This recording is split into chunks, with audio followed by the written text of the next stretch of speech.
Chapter 6. Jim Pooley slouched across the St Mary's allotments, dragging Omally's pickaxe and spade.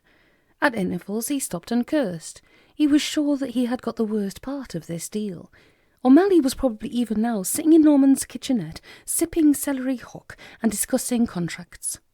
Somehow, John always came out on top, and he was left holding the smelly end of the proverbial drain rod. The fates had never favoured the Pooleys. In Jim's considered opinion, the fault lay with some Neolithic ancestor who had fallen out with God. It had probably been over some quite trivial matter, but as was well known, the Almighty does have an exceedingly long memory and can be wantonly vindictive once you've got his back up. Pooley cursed all his ancestors en masse and threw in a few of Omally's just to be on the safe side. He was making more than a 3-course meal out of the prospect of a bit of spade work, and he knew it. Hopefully, a few digs at the thing and it would simply crumble to dust. At worst, a blow or two from the pickaxe would hasten the action. With all the millions to be made from Norman's wheel, a few meagre pennies for a buried bed frame seemed hardly worth the candle. Pooley slouched through the allotment gates and off up Albany Road, the spade raising a fine shower of sparks along the pavement behind him. He turned into a Baden Street and confronted the high fence of planking shielding the empty bomb site. With a heartfelt sigh, Jim slid aside the hanging board which camouflaged the street entrance and climbed through the gap, backwards.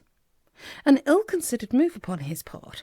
With a sudden strangled cry of horror, Pooley vanished away through the gap. Omally's spade spun away from his fingers and tumbled downwards towards oblivion.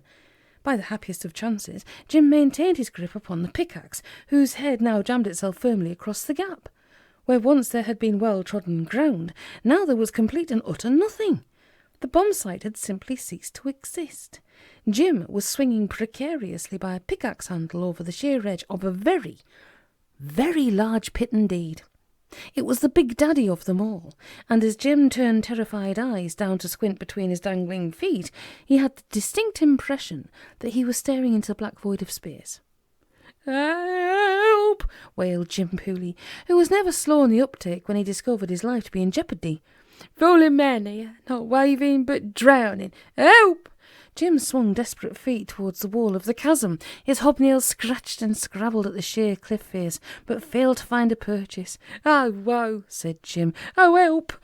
A sickening report above drew Jim's attention. It seemed that the elderly head of Omally's pickaxe was debating as to whether this would be as good a time as any to part company with its similarly aged shaft. "Oh, no!" shrieked Jim as he sank a couple of inches nearer to Kingdom Come. Pooley closed his eyes and made what preparations he could, given so little time, to meet his maker. Another loud crack above informed Jim that the pickaxe had made up its mind. The handle snapped away from the shaft and Jim was gone. Or at least he most definitely would have been, had not a pair of muscular hands caught at his trailing arms and drawn him aloft, rending away his tweedy jacket sleeves from both armpits. A white-faced and gibbering Jim Pooley was dragged out through the gap in the fencing and deposited in a tangled heap upon the pavement. "You are trespassing," said a voice somewhere above him. "These are your jacket sleeves, I believe." Jim squinted up painfully from his pavement repose. Above him stood as pleasant a looking angel of deliverance as might be imagined. He was tall and pale, with a shock of black hair combed away behind his ears. His eyes were of darkest jet, as was his immaculate one-pieced coverall work-suit. He wore a pair of minuscule headphones, which he now pushed back from his ears.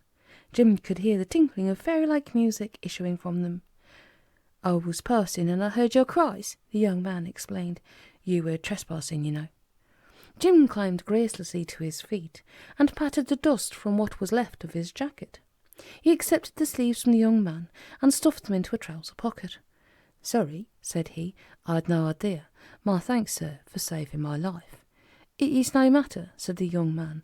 "Had you fallen, you might have damaged some valuable equipment." "Oh, thanks very much. It is no matter.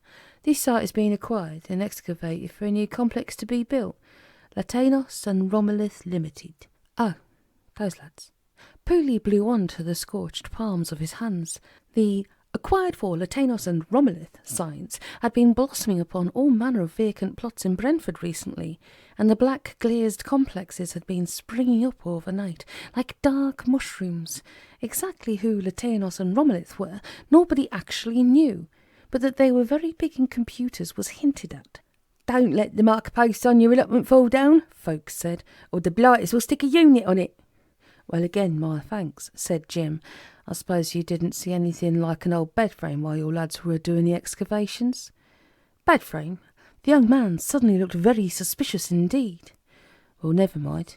Listen, if you're ever in this one, I would be glad to stand you a pint or two. Not only did you save my life, but you saved me a good deal of unnecessary labour." Pooley made as if to doff his cap, but it was now many hundreds of feet beneath his reach. Cursing silently at Omally, he said, "Thank you then, and farewell."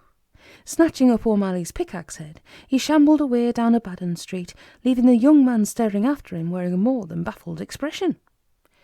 Jim thought it best to return O'Malley's pickaxe head at once to his allotment shed before any more harm could come to it. He also thought it best not to mention the matter of the spear, which, having been one of O'Malley's latest acquisitions, was something of a favourite with him. Possibly, then, it would be a good idea to slip around to Norman's and stick his nose once more against the kitchenette window. As Jim came striding over the allotment ground, pickaxe head over shoulder and whistle while you work, doing that very thing from between his lips, he was more than a little surprised to discover Omally in his shirt sleeves, bent over the zinc water butt, dabbing at his tender places. "Done," said Jim. Omally looked up fearfully at the sounds of Jim's approach. His right eye appeared to have a Victoria plum growing out of it. "Jim," said John, "you have been in a fight."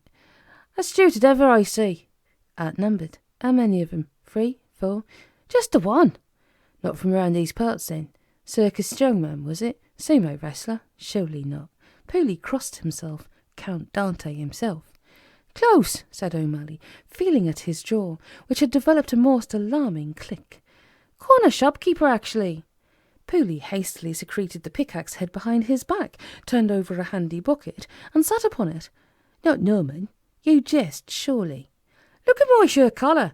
Omally waggled the frayed relic, which now hung over his shoulder, college scarf fashion. "Aren't they supposed to be sewn on all the way round?" "I will punish him severely for this." "You fancy your chances at a rematch, then?"